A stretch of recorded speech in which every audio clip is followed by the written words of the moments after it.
Hallo meine Lieben, Tag 3 meiner Weihnachtsgeschenkserie und heute habe ich eine kleine Geschenkbox mit einem Teeset drinne und was da alles genau drin ist und was wir da machen, das seht ihr gleich nach dem Intro.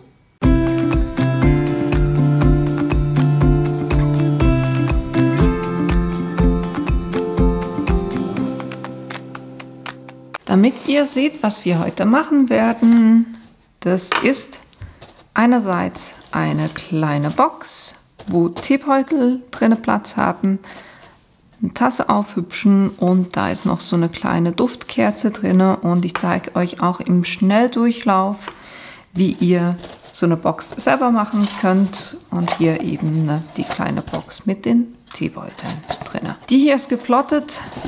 Die hier habe ich kurz von Hand gemacht, weil die ein bisschen zu groß war.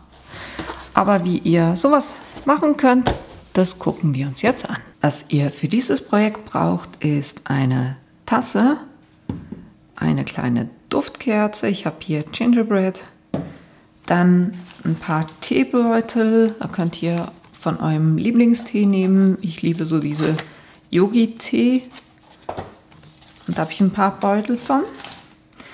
Dann brauchen wir ein bisschen Designpapier. Ich habe das hier aus so einem Bogen.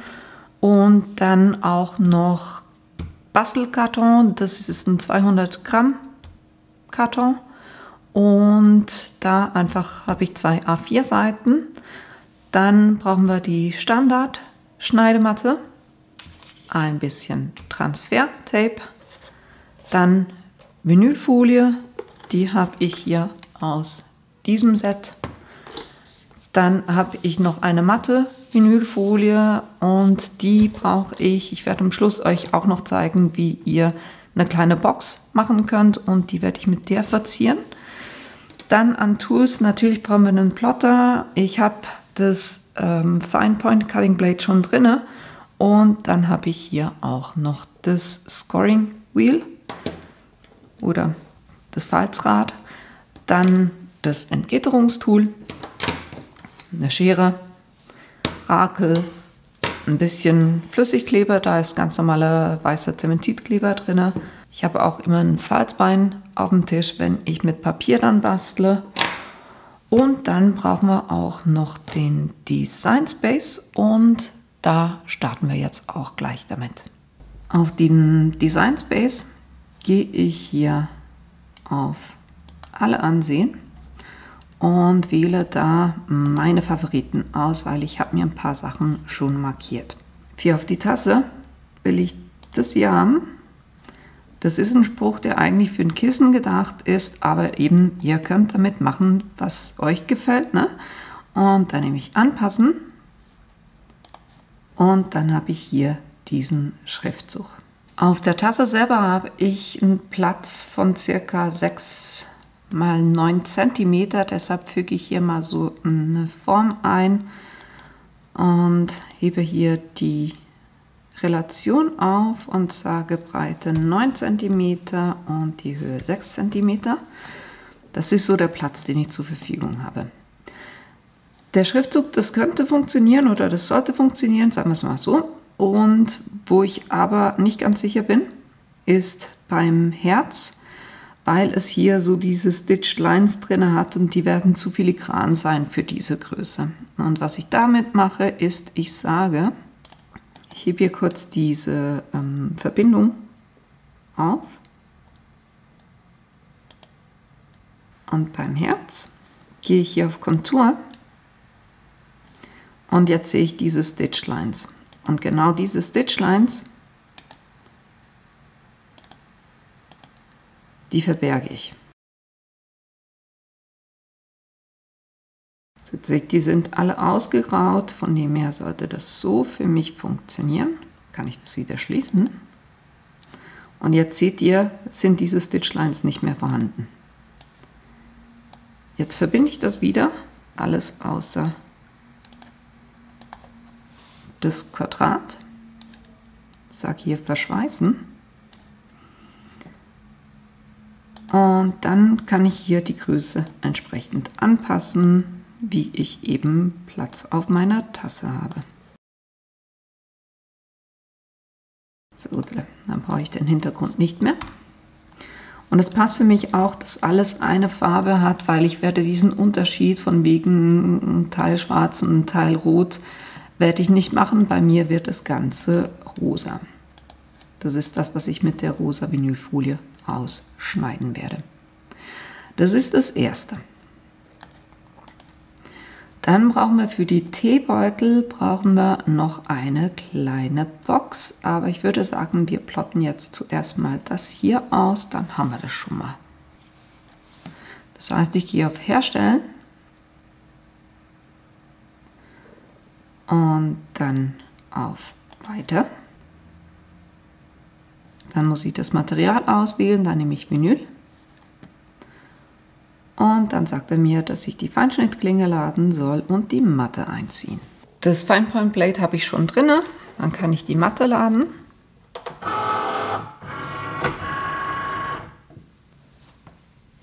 Und wenn er anfängt zu blinken, kann ich auf Los drücken.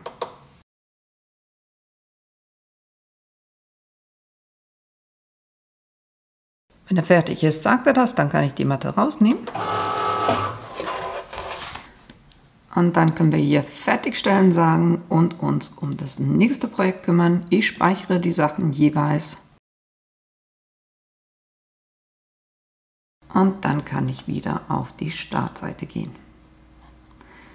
Gehe ich wieder auf alle ansehen und gucke mir wieder meine Favoriten an.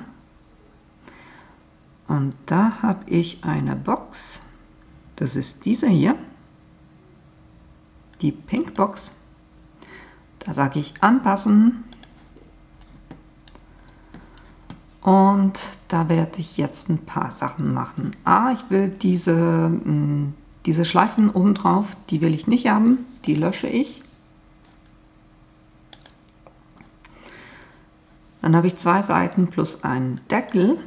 Dann werde ich werde alles aus einem Karton ausschneiden, aus einer Farbe. Und deshalb wähle ich hier den roten aus und mache den auch rosa.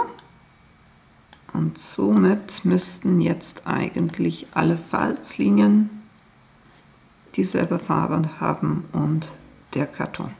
Jetzt kümmern wir uns noch um die Größe. Meine Teebeutel ich habe die Höhe und die Breite angeguckt und da ist das längste 8 cm, ein bisschen weniger, aber um sicher zu gehen, nehme ich 8 cm. Dann nehme ich kurz ein Quadrat und sage dem einfach, dass es 8 cm ist. Und dann weiß ich, diese Elemente müssen so sein, dass diese 8 cm hier drinnen Platz haben. Und dann wähle ich einfach die 3 Boxen aus und mache die Größe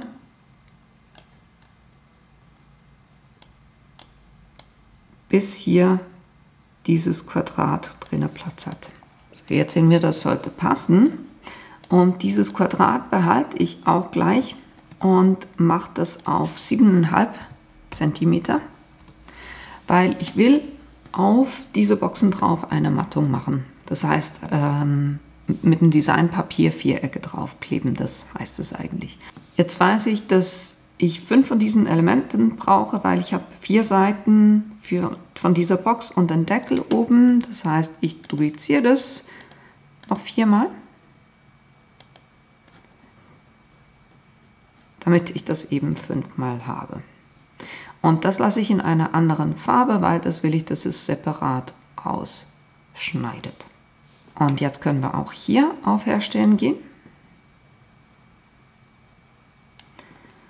Und da seht ihr jetzt, es kommt zuerst das Designpapier und dann kommen die Boxen.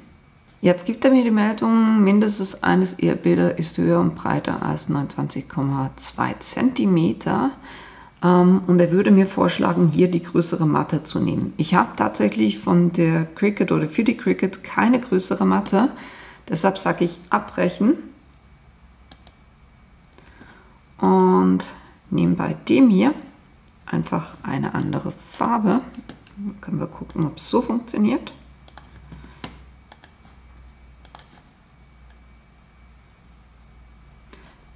immer noch nicht. Versuchen wir es noch anders. Und zwar sage ich bei der zweiten Box, nehme ich dieselbe Farbe hier. Und dann muss ich natürlich auch die Verknüpfung aufheben, weil sonst funktioniert das nicht. Von dem her sollte das jetzt funktionieren. Jetzt habe ich noch ein weiteres Thema, nämlich das, dass mein Designpapier nur 15 cm breit ist. Und der will ja hier immer noch so ein bisschen einen Rand haben. Von dem her muss ich das ganz ein kleines bisschen kleiner machen. Und ich muss eine der Boxen separat schneiden, nochmal auf Abbrechen. Ihr seht, das ist immer so ein bisschen ausprobieren, wie funktioniert es dann schlussendlich. Machen wir die einfach mal grün. Trotzdem will ich die hier alle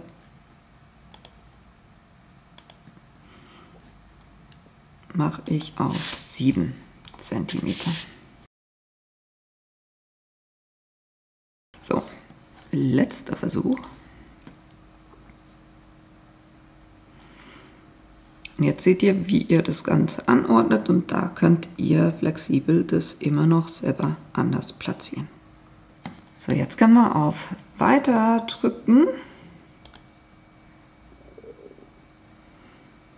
Dann sagt er mir, ich soll das Material auswählen und das erste ist eben dieses Designpapier, das ist ein Light Cardstock. Und dann sagt er, ich soll die Feinschneideklinge laden und die Matte einziehen.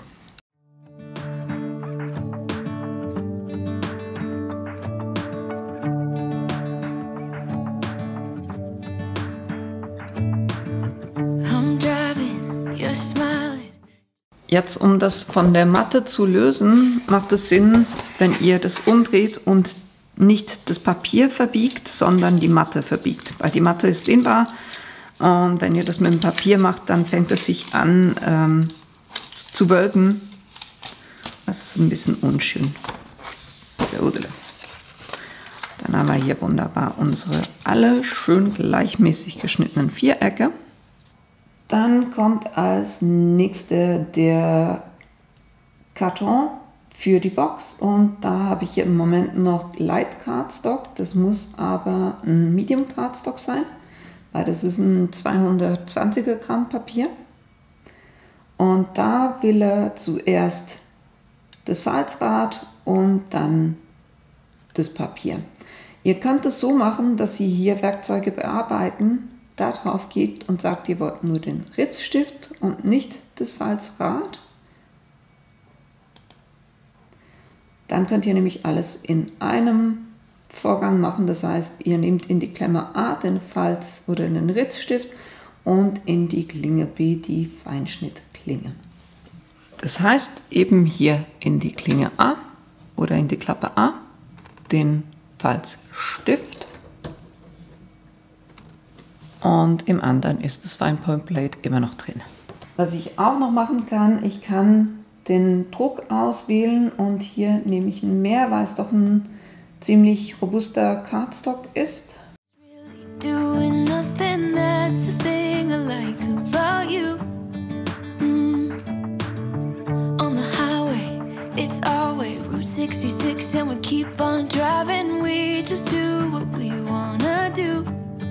Yeah, no, nothing's complicated with you.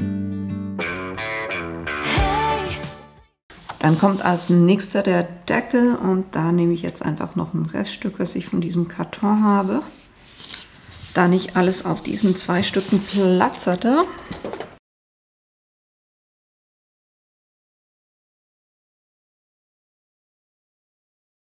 Dann will er noch die zweite Seite oder das zweite Element der Box machen. Da braucht er auch den Falzstift und das Fine Point Blade.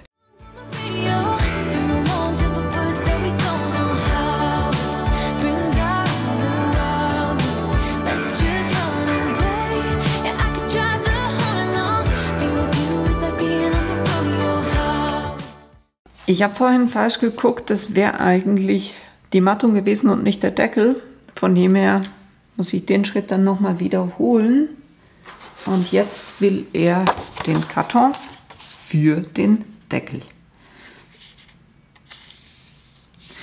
Die Maschine sagt einem eigentlich wunderbar, was man machen muss. Man müsste es einfach befolgen, ne?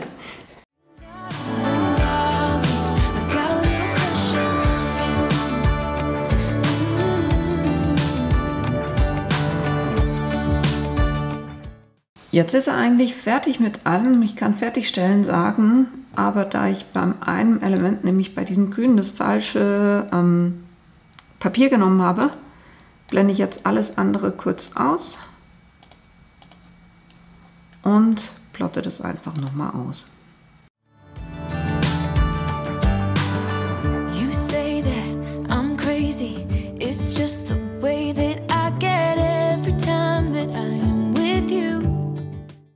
Das letzte, was ich jetzt noch mache, ist einen Schriftzug für auf die Box drauf. Und dafür werde ich ein anderes Projekt öffnen und das hier aber zuerst noch speichern.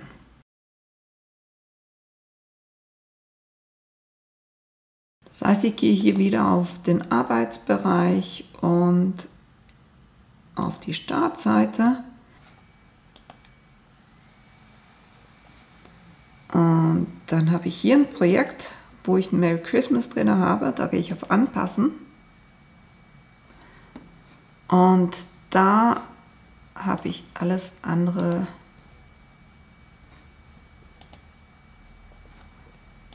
blende ich aus. Ich will nur dieses Merry Christmas und das will ich duplizieren, damit ich nicht das Original anpasse, sondern nur die Kopie davon. Jetzt weiß ich, meine Box wird in etwa 11 cm hoch und 29 cm breit. Das heißt, das wäre zu groß, darum passe ich hier die Größe ein bisschen an. Ich würde sagen, so um die 10 cm darf es sein. Und das übergebe ich jetzt auch an den Plotter. Dann sage ich weiter. Und hier wähle ich Vinyl aus. Your laughter takes me to heaven. I just wanna make you repeat it and repeat it again. Yeah, you make the sky so blue. No, nothing's complicated. Dann kann ich schon mal die Folien entgittern. Ich wollte vorhin anfangen, das Ganze zu entgittern und habe gemerkt, das hat es zwar richtig geschnitten, aber war etwas mühsam, das Ganze zu entgittern. Also irgendwie hält es immer noch hier fest. Von dem her habe ich das nochmal geschnitten, diesmal nicht mit der Einstellung Vinyl, sondern mit dem Premium Vinyl. Ich habe dann das Frosted Grey genommen, weil das ein bisschen einen größeren Druck hat. Also das hier schneidet mit einem 107er Druck und das mit einer 138. Jetzt versuche ich mal, wie sich das lösen lässt. Ja, funktioniert massiv besser. Von dem her, Learning, nehmt da das Premium Vinyl, das einen Schneiderdruck von 138 hat.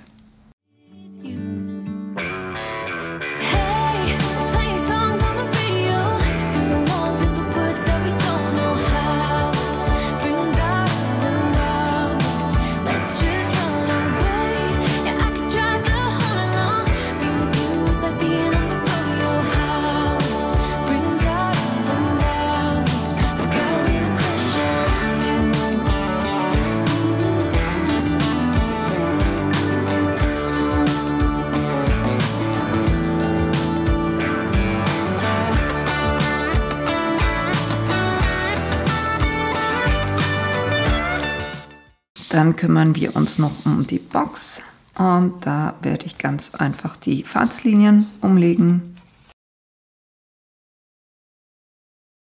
Wenn wir uns jetzt die Box angucken, das sind die Seitenlaschen, wo wir das Ganze zusammenkleben. Das hier ist der Boden und das sind die Teile, die reingelegt werden und innen angeklebt werden, damit es dem Ganzen ein bisschen Stabilität gibt, und das ist der Deckel. Und so werde ich jetzt auch entsprechend die Mattung aufkleben.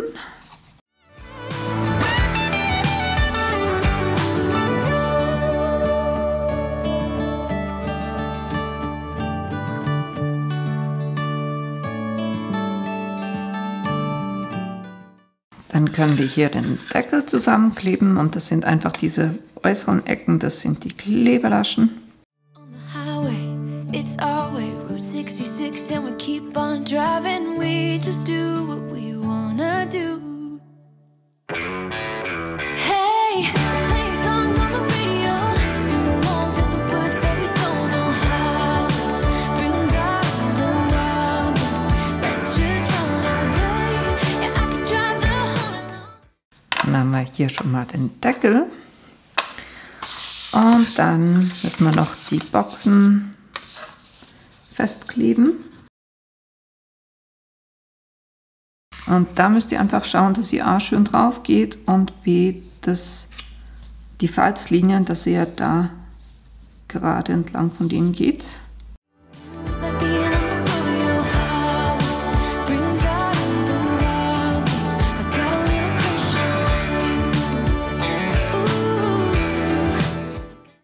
So, jetzt bei dem ist es immer ein bisschen tricky. Das heißt, das geht hier rein. Das sollte so reingehen, dass diese kleine Lasche drunter geht. Dito auf der Seite. Und dann kommt diese Lasche hier noch rein. So. Das ist das Prinzip. Und jetzt, damit das Ganze noch besser haftet oder stabiler ist, kleben wir jetzt das ganze Teil oder diese 4 Teile auch unten fest oder respektive an den Seitenwänden.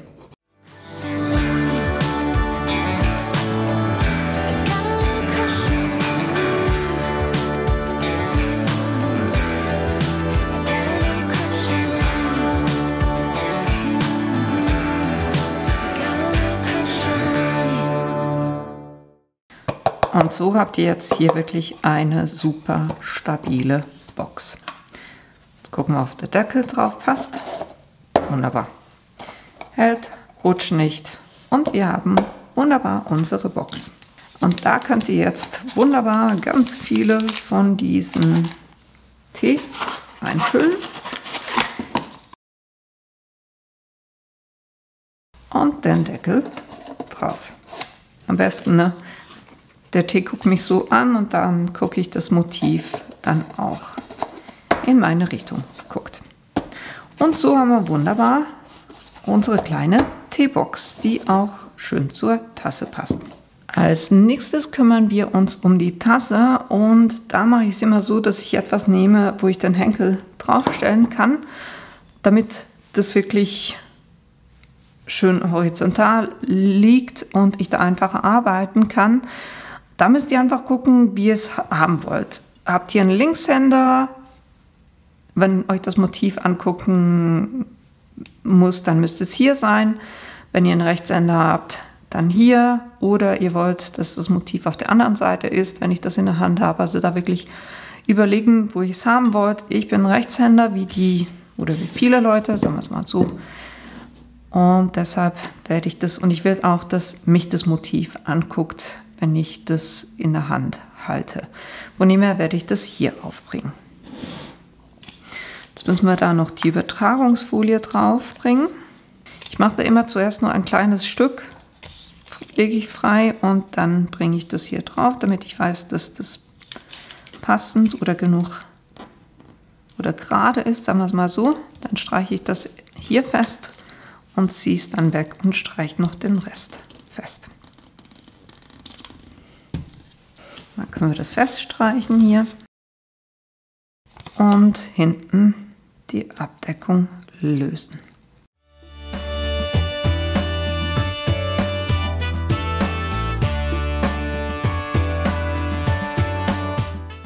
Bin nicht sicher, ob ich mit dieser Folie wirklich noch warm werde.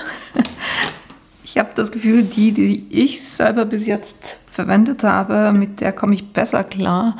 Das kann aber auch daran liegen, weil ich schon Jahre damit arbeite. Aber naja, so jetzt müsst ihr da wirklich gucken, dass ihr schön gerade drauf geht und das wirklich da platziert, wo ihr schlussendlich haben wollt, weil das könnt ihr nicht wieder wegnehmen. Also das muss in einmal sitzen. Versucht da nicht zu hoch zu gehen, weil die Lippen ja dann auch an die Tasse kommen und da will ich nicht, dass es direkt aufs Vinyl geht. Und dann streifen wir das hier fest.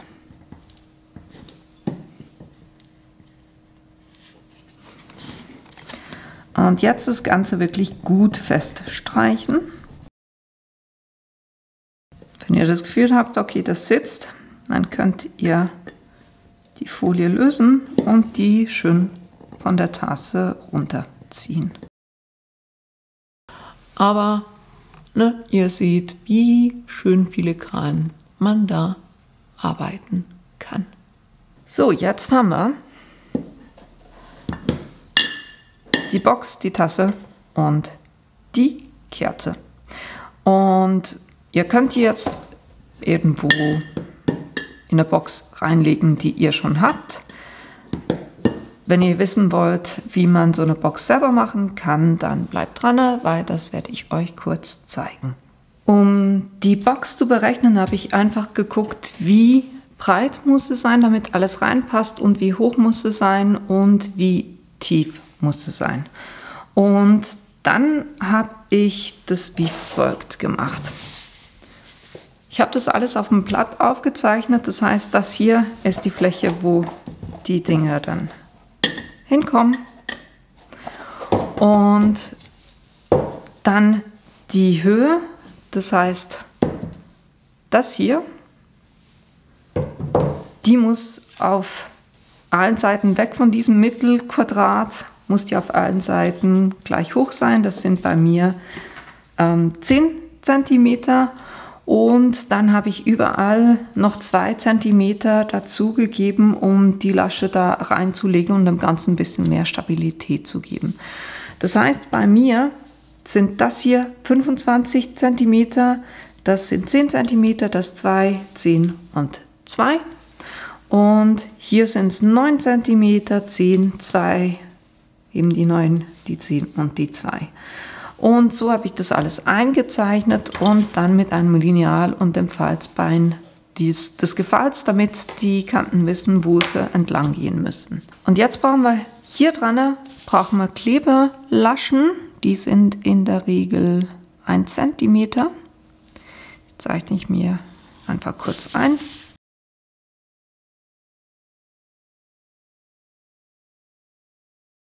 Und dann weiß ich, dass ich hier entlang schneiden werde. Das hier geht komplett alles weg. Das hier wird die Kleberlasche, von dem her schräge ich die ein kleines bisschen an. Das hier geht auch weg. Dasselbe auf der Seite hier, das geht alles weg. Klebelaschen, upsie. Klebelaschen anschrägen, das hier geht auch weg. Dann hier drüben genau dasselbe. Klebelaschen anschrägen und der Rest hier geht komplett weg. Und dasselbe hier.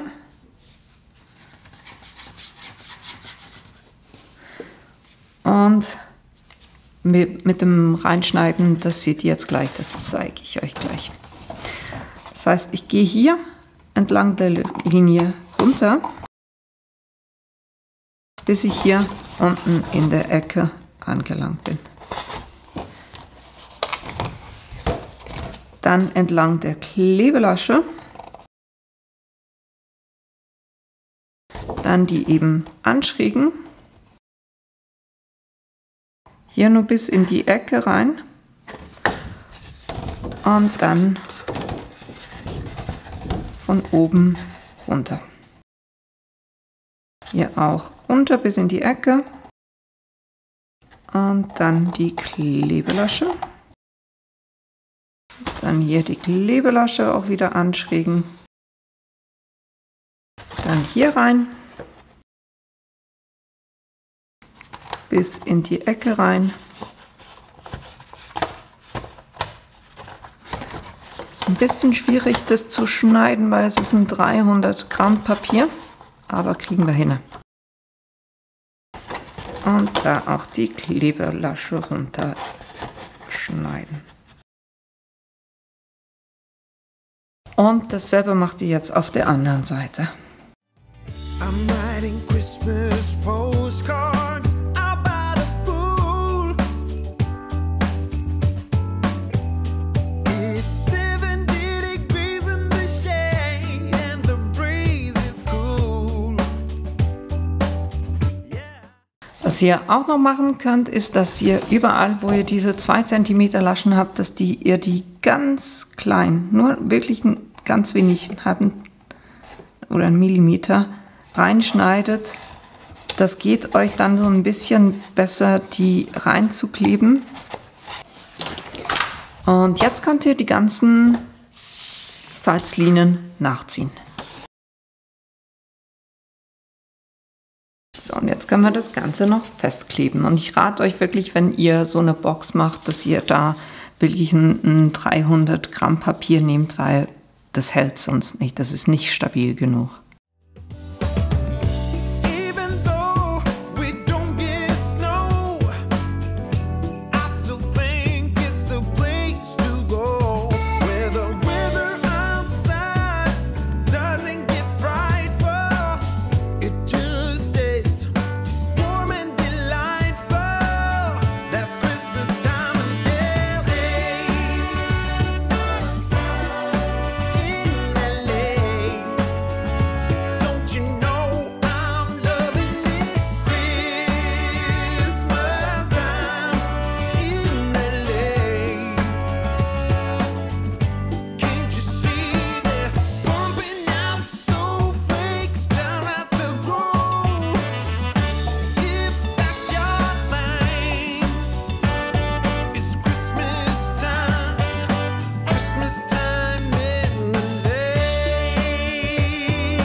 Dann haben wir hier schon mal die Box und jetzt brauche ich noch einen Deckel drauf. Für den Deckel mache ich so, ich habe jetzt eine Box, die ist 25 lang und 9 cm hoch. Da brauche ich je 2 cm. Und die Box, die soll ja drüber kommen, von dem her mache ich die jeweils einen halben Zentimeter größer. Das heißt, ich brauche hier in der Länge 4 cm und 9,5 sind 13,5 cm. Falsch, ne? So, hier rum. 13,5 cm, hier sind es 25,5 und 4 macht 29,5. Das heißt, ich schneide ein Papier, das 13,5 mal 29,5 ist und falze da hier jeweils bei 2 cm entlang. Wenn ihr das geschnitten habt, dann sieht es so aus, eben die Fläche, die hier oben die Box hat, plus jeweils 2 cm. Und dann habe ich die Klebelaschen, hier habe ich noch leicht angeschrägt. Bevor ich jetzt das Ganze aber noch zusammenklebe, will ich noch den Spruch oben drauf bringen.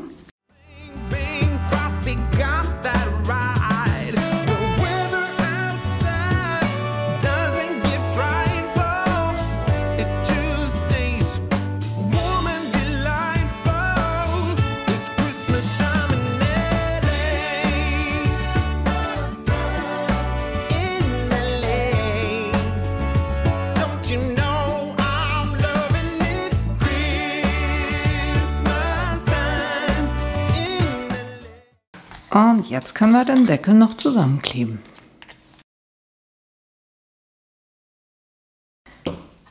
Et voilà. Und schon kann der Deckel oben drauf. Und so einfach könnt ihr eine kleine Box zu eurem Geschenk machen. Und das war eigentlich auch schon alles, was ich euch heute zeigen wollte. Ich hoffe, euch hat das Video gefallen und ihr habt Lust, es selber auch auszuprobieren. Die Materialien, die ich verwendet habe, die werde ich euch unten in die Links reinstellen. Und wenn ihr meinen Kanal bis jetzt noch nicht abonniert habt, dann tut das doch bitte, weil das hilft mir tatsächlich auch weiter. Und wir sehen uns hoffentlich morgen in meinem 4. Video in dieser Serie wieder. Bis dahin, bleibt gesund. Bis bald.